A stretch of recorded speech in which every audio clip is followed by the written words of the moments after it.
In light of recent world events, it's never been more obvious just how important it is to have a 3 to 6 month emergency fund to help you get through a financial crisis. In today's video, we're going to be talking about why $1,000 is not enough for an emergency fund.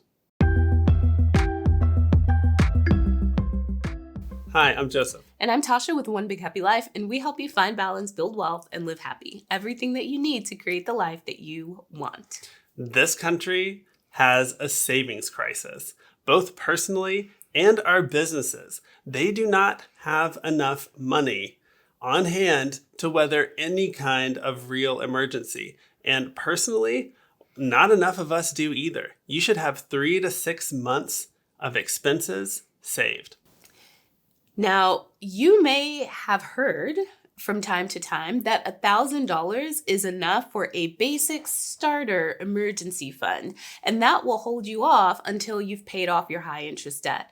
But we're here to say, and we've said this before, but we're going to be really explicit about it right now, that if you don't have a 3 to 6 month emergency fund, you are gambling with your financial stability, and it's not something that you want to do. What this all comes down to is financial stability. How well you can weather some emergency that happens to you. And we think that you're much better off with a longer, more robust emergency fund than $1,000. Here's why. So if you think about it, $1,000 is not really enough to cover an emergency. And I want to talk to you too about some of the things that people call emergencies that are actually not emergencies. They are inevitable. They are things that we all know are going to happen. So things like car repairs. A car repair is not an emergency in that you know that at some point your car is going to need to be repaired. It's part of the maintenance of owning something like that.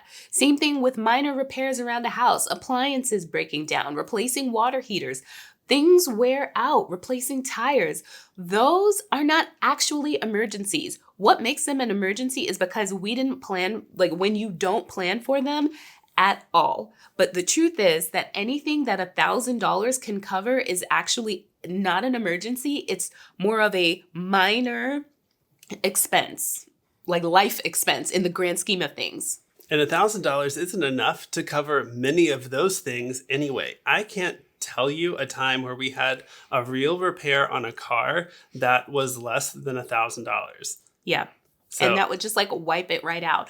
Now, here's the thing. I do understand, and I know that we're going to get pushback to say, well, for a lot of people, $1,000 is a massive emergency because of the amount of money that they make. I know, I've been there. I know that it can be difficult to save up $1,000, but also think about it in relation to what your emergency fund would actually look like. So what's 1 month of expenses for you if you aren't making a lot of money? It might be something like $2,000 a month. So really, that $1,000 is half a month of emergency fund savings. And the point is not to say that you shouldn't have $1,000. The point is to say, don't stop at $1,000. We want you to prioritize keeping money for yourself so that you can maintain liquidity, so that in cases like what's happening right now, if you're not able to work 2-3 months because of some crazy thing going on in the world, that you don't have to wonder how you're going to keep the lights on or buy food. Yeah, the real true emergencies that we're talking about are more substantial things that you have little control over, and it's extremely difficult to plan for. So things like illnesses, accidents, job loss, things that are very dramatic and going to affect your income or expenses, and you might not have a lot of options at the time to deal with it in the way that you wished you could. So let's talk about the elephant in the room, which is the idea of continuing to build an emergency fund and to prioritize building an emergency fund when you have high interest debt. Now, Some people will say that, well, mathematically, because you will end up paying less interest if you focus on paying off your high interest debt, then that's what you should do because it saves you more money.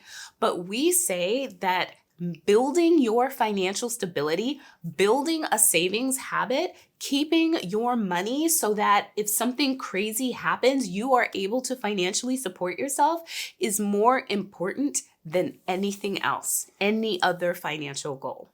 Yeah, actually having more reserves held in cash gives you more power and and more options. And that is what you want in the time of an emergency. And really think of your emergency fund as something that you're using to manage your risk. It's like you're insuring your own, yourself in the case of an emergency. And so, yes, $1,000 and then paying off your high interest debt might save you money, but it's also offering you less protection. Mm-hmm. And so you're increasing your risk. And that's the trade-off there. If you have your 3 to 6 month emergency fund, and yes, you paid off your high interest debt a little bit slower and did, have some extra cost there, that's okay because you still have much greater options when something very significant hits. And if it's something like a job loss, when is that most likely to occur? That's going to occur more than likely when the economy is, worse off. That's when many of us will have that fear and that risk. And that's the time when credit is not going to be as available. Banks might be limiting credit cards. And so you might be thinking, oh, well, I'll pay off all this debt. And even if I don't have any cash in a real emergency, I'll just go back to hitting a credit card or something like that. You might not have that option at all when that happens. Yes. I mean, that is exactly what creditors are doing, especially right now, given the amount of economic turmoil. They are looking to see who is all of a sudden going to start racking up credit card debt, not just on the cards that they have, but overall, like on other credit cards. And it'll ding your credit score. Your other creditors will realize this. And what happens is they tighten credit because they don't want to put you in a position where you can't repay. Okay, so that is why we say that you don't want to rely on debt as your emergency fund. You're better off having that cash. But also, another thing that becomes incredibly obvious, we've been saying this for years, like this idea that debt is this thing that you have no control over, that, debt is something that controls you. People use the S word a lot, that you're I can't even say it because it's so inappropriate to compare being in debt to slavery. It's just not even the same. And it disrespects people who died during slavery. So I'm not even going to say that. But right now, what do you see happening? All of the creditors across the board are saying, call us, let's work something out so that you're able to keep making payments during this time. Guess what? That option is not new. Debt has always been negotiable, and that's something that we've always shared here. It's a contract, but it's negotiable, and they know that. And the last thing that your creditors want, is for you to default. So why would you pay off something that's negotiable, something that you could lose, and then leave yourself exposed to risk? Why not continue to share the risk with your creditor, because you're both in it together, because they want you to pay and you want to be able to keep your lights on and put food on your table. Yeah, remember, it's all about having options. And so if you have a big pile of cash or a lot of resources in general, even if you have a whole bunch of debt, high debt payments, you can live a long time off of that big pile of cash, even if your expenses are super high, rather than having a very small bucket of cash and some expenses, because that cash is still going to drain way faster. Yeah. So the point is that we don't want you gambling. We don't want you hoping that life will continue to go well for you for a year, 2 years, 3 years, so that you can pay off all of your debt first, then start building up an emergency fund.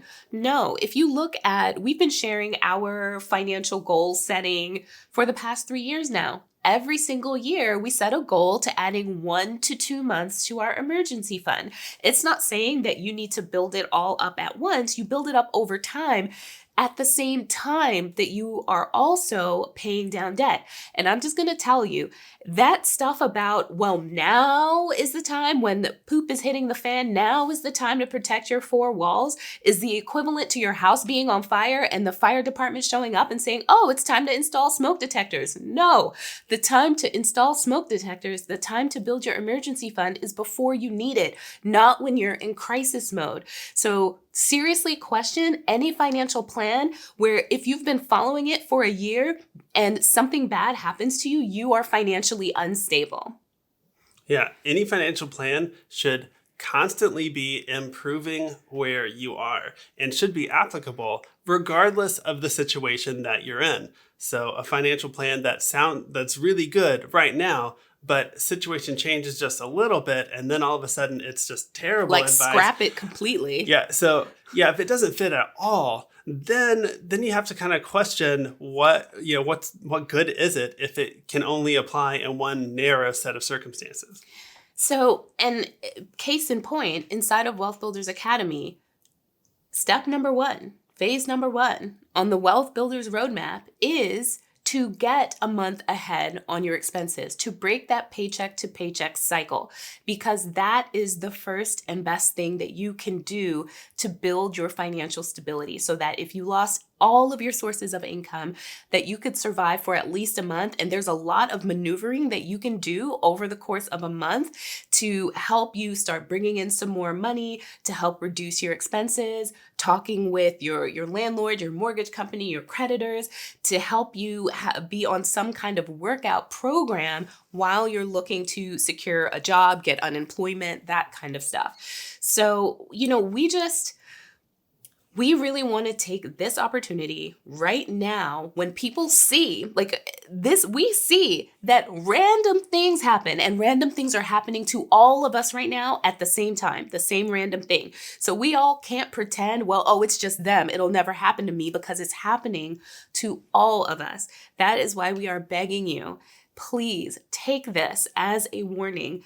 Like, even if you're one of the lucky few that can work at home, nothing is affecting you right now. It could have been you, and it could have been your industry. So take this as an opportunity to recognize the importance of building your 3 to 6 month emergency fund, and don't let yourself be caught off guard again.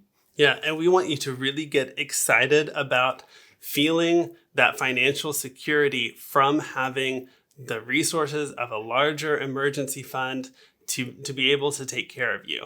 I know, sometimes setting money aside doesn't seem like it's super exciting, but we want you to be excited about the security that it gives you, because it absolutely is giving you that security. I'm sorry. Keeping my money is incredibly exciting to me. If seeing your money sitting in the bank and knowing like, hey, that is my money right there, it is looking good.